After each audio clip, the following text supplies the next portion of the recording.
우리에게 주신 말씀을 보도록 하겠습니다. 하나님이 우리에게 주신 말씀은 마태복음 6장 6절 한 절 말씀입니다. 마태복음 6장 6절 말씀입니다. 마태복음 6장 6절 한 절 말씀입니다.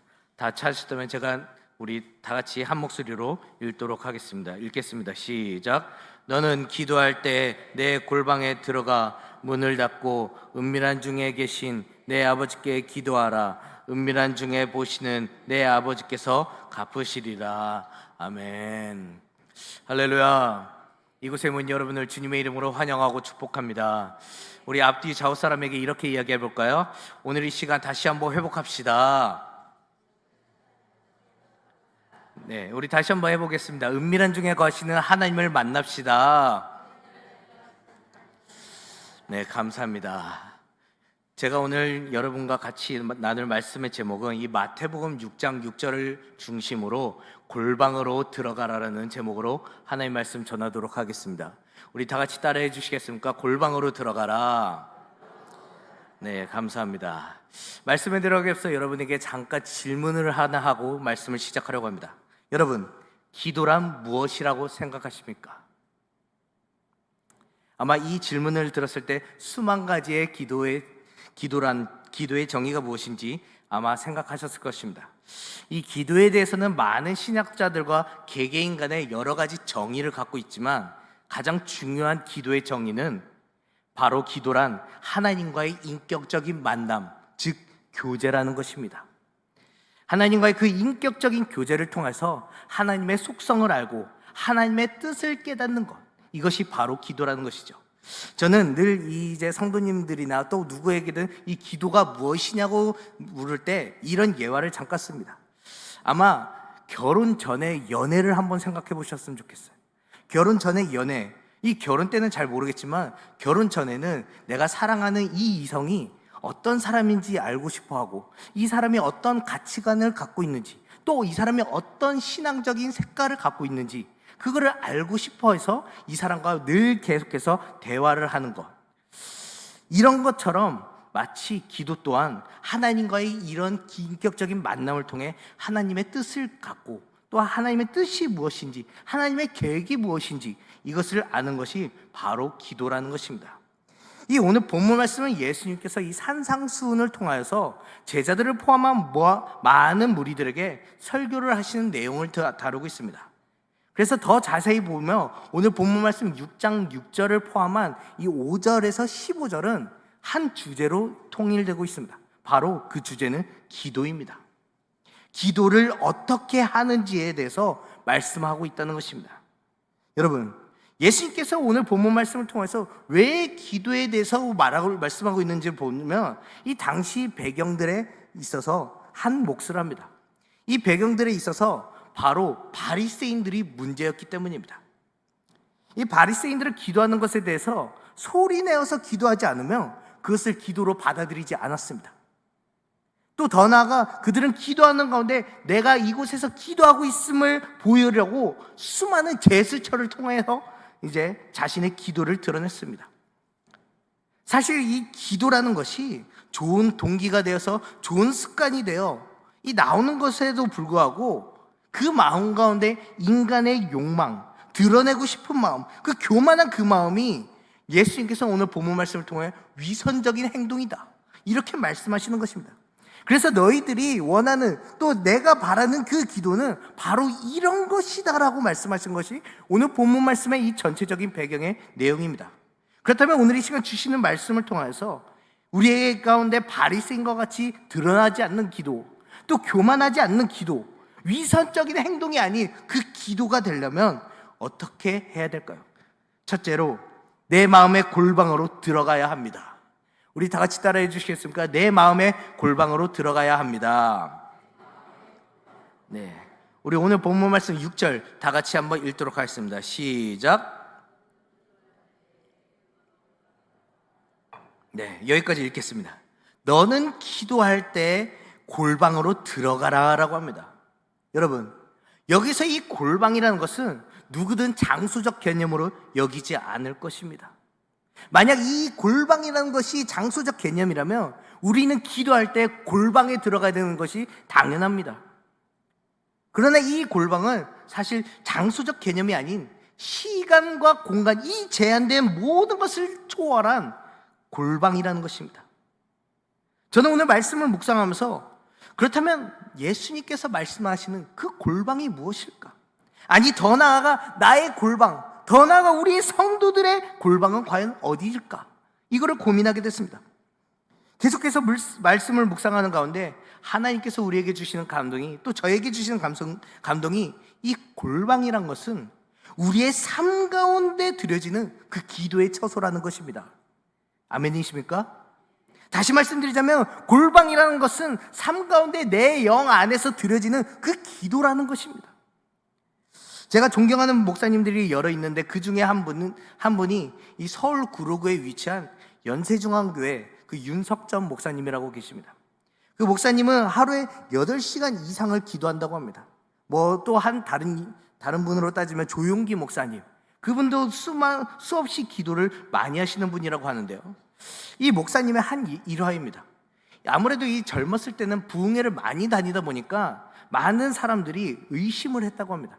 목사님, 그렇게 8시간 이상, 10시간 이상씩 기도를 하시는데 제가 봤을 때 목사님이 설교하러 다니시고 부흥회 다니시고 이런 거 보면 그럴 시간이 없는 것 같습니다. 그런데 이 목사님이 이런 말씀을 했다고 합니다. 부흥회가 없는 날에는 아침에도 기도하고, 아침 먹고 기도하고, 또 점심 먹고 기도하고, 저녁 먹고 기도하고, 또 성도들이 생각나면 기도하고. 그런데 더 중요한 것은 부흥회가 있고 없고 이 모든 것을 초월해서 내가 어느 곳에서든지 걷는 그 걸음마다 하나님 앞에 기도하며 나갑니다. 이렇게 이야기를 했다고 합니다. 여러분, 윤석전 목사님은 어느 제한된 장소적 개념, 그 처소의 골방에서 기도하는 것이 아니라 삶 가운데서 하나님과의 인격적인 교제를 말씀하셨다는 것이에요. 그러나 우리들의 모습은 어떻습니까? 우리들의 모습은 보통의 현대의 직장인들은 너무 바빠서 기도할 시간이 없다고 핑계댑니다. 이 빌 하이널스 목사님이 쓰신 너무 바빠서 기도합니다라는 책에 이런 내용이 있습니다. 현대의 직장인들은 시간이 곧 돈이라는 훈련을 받는다. 그들은 아침에 지하철을 타고 출근하는 길에도 노트북을 하면서 업무를 하고, 또 하루의 스케줄을 정리하고, 또 출장을 가는 길에도 업무를 하는 바쁜 나날들을 보낸다. 이런 직장인들의 바쁜 일상 가운데 사실상 기도하는 일은 결코 쉽지 않다. 그러나 영적인 분주함의 대적은, 영적인 온전함의 대적은 바로 이 시간, 이 분주한 시간이다. 이제는 삶의 속도를 낮추고 묵상하면서 하나님의 음성에 더 귀를 기울여야 할 때이다. 그때 바로 하나님의 음성을 듣는 법, 하나님을 경험할 수 있기 때문이다. 여러분, 영적인 온전함의 대적은 바로 분주함이라는 거예요. 우리는 어느 골방이라는 것을, 어느 제한된 처소에서 기도하는 것을 기도라고 여깁니다. 그래서 어떻게 보면 기도하기 싫어서 기도할 장소가 없어요. 교회가 문을 열어주지 않아요. 기도굴이 문이 열리지 않아요. 너무 바빠서 기도하지 못해요. 이런 핑계를 대고 있는 것이 우리의 연약한 모습이라는 거예요.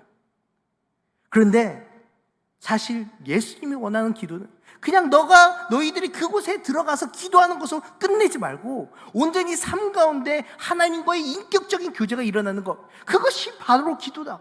너희들이 해야 될 것은 바로 그런 기도를 해야 된다는 것입니다. 그래서 너희들에게 내 마음의 골방에 들어가라라고 하는 것입니다.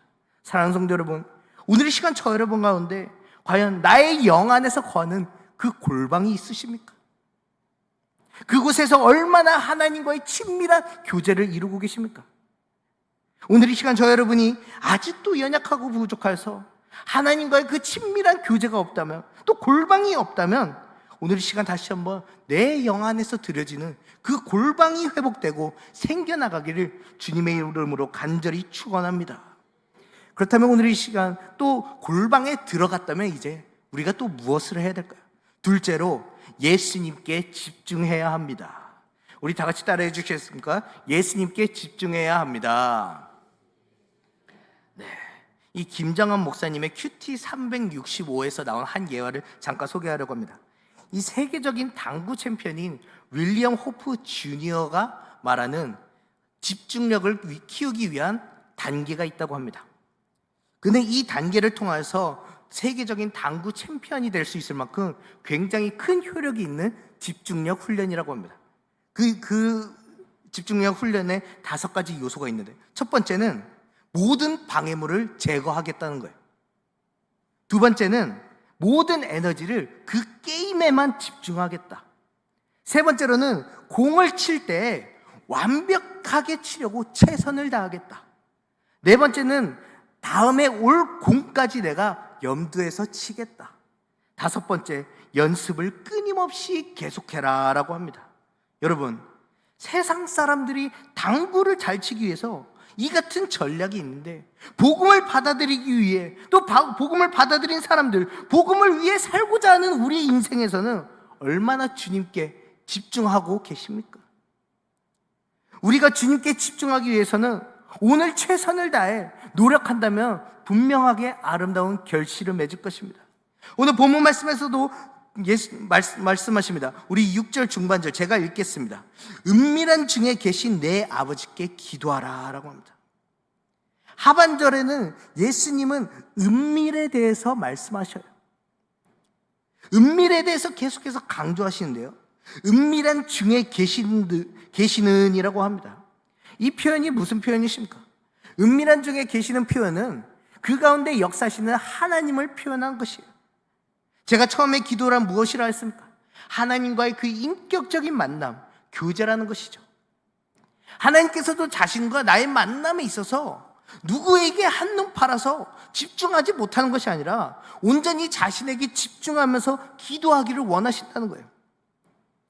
만약 하나님께서 우리에게 나에게 집중하지 않아도 된다라고 얘기하면 사실 우리가 그 골방에 들어갈 이유가 없습니다.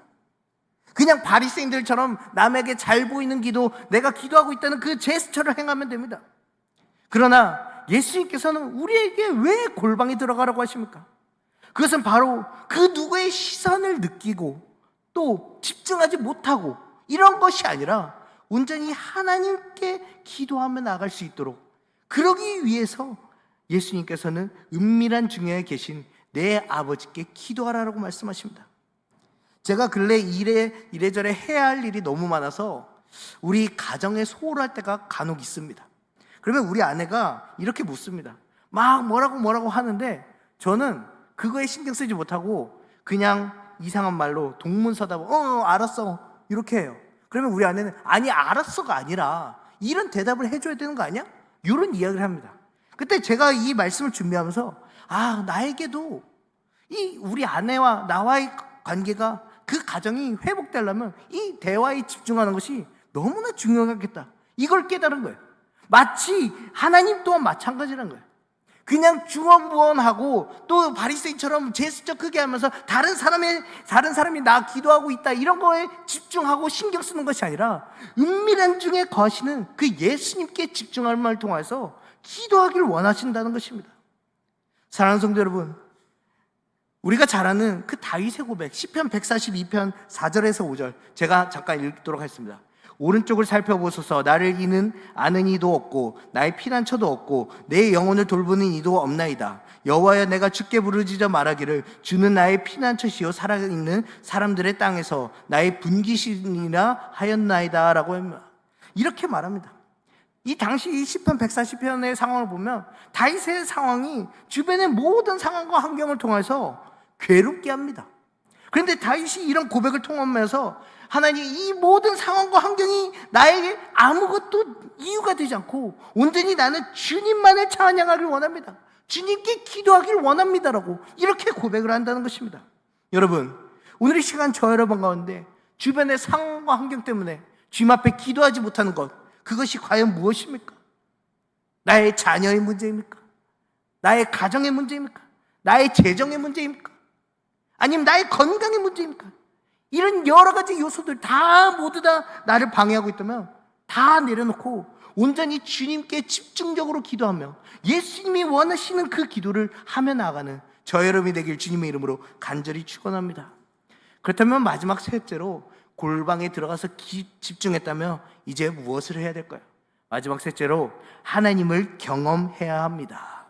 우리 다 같이 따라해 주시니까 하나님을 경험해야 합니다. 이 많은 종교들 가운데 공통적인 것이 있다면 바로 오늘 본문 말씀의 포커스인 기도가 아닐까 싶습니다. 우리나라에도 이 샤머니즘 문화를 통해서 새벽에 이 정승물을 띄어서 기도하는 것, 또 이교도인 이 불교의 108배처럼 각 종교마다 기도라는 것을 중요하게 여깁니다.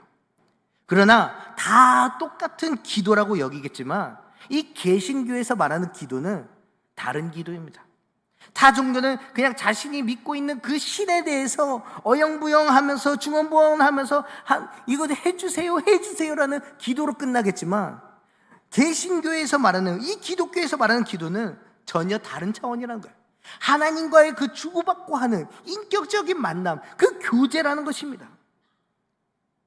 오늘 본문 말씀 하반절에 이렇게 이야기합니다. 은밀한 중에 보시는 내 아버지께서 갚으시리라. 갚으시리라 하셨다. 이 갚는다는 것이 무엇입니까? 갚는다는 것은 분명히 교제가 이루어졌다는 거예요. 교제가 이루어졌으면 그 안에서 하나님을 경험했다는 뜻이죠. 그러게 우리도 기도하는 가운데 이 하나님을 교제해야 됩니다. 그냥 집중하고 끝나는 것이 아니라 하나님을 체험하고 경험하고 이런 역사가 우리 가운데 있어야 된다는 거예요. 사실 이 골방이라는 것은 누구든지 들어갈 수 있습니다. 다시 말해 골방에서 기도하는 것은 누구든지 할 수 있어요. 그러나 골방에서 기도할 때 나 혼자 중언부언하는 것이라면 그것은 결코 하나님과의 인격적인 교제가 이루어지는 것이 아니에요. 그러기에 하나님과의 그 인격적인 교제가 일어나려면 그 골방 안에서 하나님을 경험해야 됩니다. 우리의 신앙 또한 마찬가지예요. 하나님을 만나고 하나님께 집중하면 또 신앙생활을 누려야 한다는 거예요. 여러분, 우리가 왜 실패하고 좌절하고 낭망합니까? 우리에게 주어진 그 하나님의 나라를 누리지 못해서 그러지 않습니까? 예수님이 초림하셨을 때 하나님의 나라가 이미 우리에게 선포됐다고 해요. 즉 천국이 우리에게 임했다는 거예요. 그래서 여러분, 우리가 가장 예수님을 만나고 나서 변하는 것이 무엇입니까? 세상에서 좌절하고 낭망하고 있었던 것이 예수님을 통해서 기쁨으로 변하고 행복으로 변하고 기회가 되고 또 도전이 되는 것, 그것이 바로 우리의 예수님을 만나고 또 천국을 누렸던 그런 은혜 아니겠습니까? 마치 기도 또한 마찬가지래요. 우리가 기도가 그냥 단순히 그냥 중언부언으로 끝나는 것이 아니라 하나님의 인격적인 만남, 그 교제를 통해서 내 안에서 하나님의 나라가 회복되어야 된다는 것입니다. 지금은 은퇴하신 이 최승열 목사님이 쓰신 골방기도, 즉 하나님과의 인격적인 만남 시간이라는 책이 있습니다. 이 책을 잠깐 소개하려고 하는데요, 이 최승열 목사님은 이 기도원에서 골방기도를 굉장히 많이 하신 분입니다. 이 기도원에서 기도하는 가운데 골방기도의 힘을 굉장히 크게 받으셔서 이 책을 쓰셨는데, 그 책의 잠깐 한 부분입니다. 하나님과의 인격적인 만남이 이루어지면 하나님과의 관계가 회복되고, 하나님과의 관계가 회복되면 내 삶 자체에서 모든 것이 회복되어 풍요롭게 살아갈 수 있다. 그래서 골방 기도의 힘은 이곳에 머물고 있다. 내가 풍요로운 삶을 살면 하나님께서 나를 자녀 삼아 주신다는 것에 크게 느끼고 주님 안에서 하나님 나라를 누리며 살 수 있다는 것을 깨닫게 된다. 그래서 골방 기도를 꼭 해야 된다. 이렇게 말씀하십니다. 여러분, 최승열 목사님이 말씀하신 것처럼 우리의 삶 가운데 그 내 마음의 골방에 들어가서 하나님을 인격적으로 만나 예수님을 경험하는 저와 여러분이 되길 주님의 이름으로 간절히 축원합니다. 더 나아가 하나님과의 그 깨어졌던 문제들, 또 관계들, 이러한 것이 골방 기도를 통해서, 삶 가운데 기도를 통해서 하나님과의 인격적인 만남이 다시 한번 회복되며 나가는 저와 여러분이 되길 주님의 이름으로 간절히 축원합니다. 마지막 한 예화를 여러분에게 전해드리고 말씀을 맺으려고 합니다. 우리 반주해 주시겠어요? 이 사람은 골방 기도에서 하나님을 경험한 사람 중에 대표적인 한 사람입니다. 바로 우리가 잘 아는 5만 번의 기도 응답을 받은 조지 뮬러입니다. 이 조지 뮬러는 자신의 저서에 이렇게 고백을 했다고 합니다. 사람들이 아무도 보지 않게 드리는 그 은밀한 기도는 다른 어떤 형태의 기도보다 훨씬 더 능력 있고 더 효과적인 기도이다. 이 뮬러는 그의 기도 일기에 이렇게 또 적었다고 합니다. 시공간에 제한된 기도는 결코 은밀히 행하는 주님과의 교제를 대신할 수 없다. 그것은 안타깝겠지만 비록 휴지 조각에 불과한 기도밖에 될 수가 없다. 그러나 골방 기도는 휴지 조각이 아닌 하나님의 뜻을 알고 하나님을 체험하고 하나님을 경험하는 기도가 될 수 있다.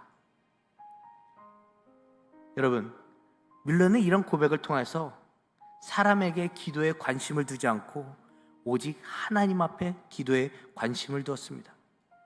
그래서 그는 골방을 찾아다니면서 그의 일상 가운데서 삶 가운데 기도를 하면서 자신의 신앙에 있어서 상당한 전진을 이루었습니다. 더 나아가 뮬러는 자신의 삶 가운데 드려지는 그 골방 기도 안에서 100% 하나님께 마음을 들이면서 하나님의 나라를 누리는 그런 은혜 또한 누렸습니다. 여러분, 골방에서 드리는 그 은밀한 기도는 우리가 가장 정직해질 수 있는 최선의 기도입니다. 남들이 듣는 그 기도를 드릴 때 우리가 평소에도 하지 않는 미사여구를 사용하면서 사람들이 듣도록 그렇게 기도를 하는 것이 우리의 연약한 모습이지만 그 골방 안에서는 그럴 필요가 전혀 없습니다. 하나님 앞에 솔직해질 수가 있습니다. 하나님 앞에 진심으로 아뢰 수가 있습니다. 하나님의 뜻이 무엇인지 경험할 수가 있어요. 하나님께서 이뤄주시는 그 역사를 몸소 체험할 수가 있습니다. 여러분, 뮬러의 기도는 되게 은밀해하였습니다. 비록 사람들은 그의 기도를 듣지 못했지만 은밀한 중에 거하시는 그 하나님은 그 기도를 들으셨어요. 뮬러는 사람들이 듣지 못한 하나님의 음성을 그는 들었습니다. 뮬러의 기도의 인생은 그렇게 시작됐고 그렇게 끝났습니다. 오늘 이 시간 저 여러분, 우리의 삶을 한번 돌이켜보길 소망합니다. 바쁘다고 핑계대고 말씀 읽을 시간이 없다고 또 기도할 시간이 없다고 그렇게 핑계대면서 신앙생활을 했던 것, 그게 우리의 모습 아닙니까? 예수님이 원하신 기도, 바리새인처럼 그렇게 하는 게 아니라는 거예요. 내가 원하는 기도는 너의 일상 가운데서 하나님과의 인격적인 교제가 일어나는 거예요. 내가 그 기도를 원한다. 너희들 바리새인들처럼 저렇게 하지 마. 이렇게 기도해. 골방에 들어가고 예수님 앞에 집중하고 하나님을 경험해. 그게 기도야. 이렇게 말씀하신다는 거예요. 여러분, 골방 기도라는 것은 삶 가운데 기도하라는 주제로 드렸지만 사실 이것은 제일 원초적이고 또 근본적인 것은 우리의 삶 가운데 아닌 기도의 처소에서 가장 근본적으로 기도하고 있는지를 먼저 체크해야 됩니다. 사실 죄송하지만 이 골방 기도는 신앙에 어느 정도 성숙한 사람들에게 조금 해당될 수가 있어요. 우리가 가장 근본적으로 여기 와서도 기도하지 않는데 어떻게 삶에서 이루어지겠어요? 그렇다고 여러분 또 삶에서 기도하지 않고 이러지 마십시오. 여기서도 기도하시고 삶 가운데서도 기도했으면 좋겠어요. 여기서도 기본적으로 돼야지 삶에서도 된다는 거예요. 오늘 이 시간 저 여러분이 이번 한 주를 돌이켜보면서 과연 나는 삶 가운데 기도하였는가? 하나님과 인격적인 교제가 일어났었는가? 돌이켜보길 소망합니다. 더 나아가 앞으로 있을 이 한 주간도 내가 이번에는 직장에서도 삶 가운데서 직장을 걸어가는 그 버스 가운데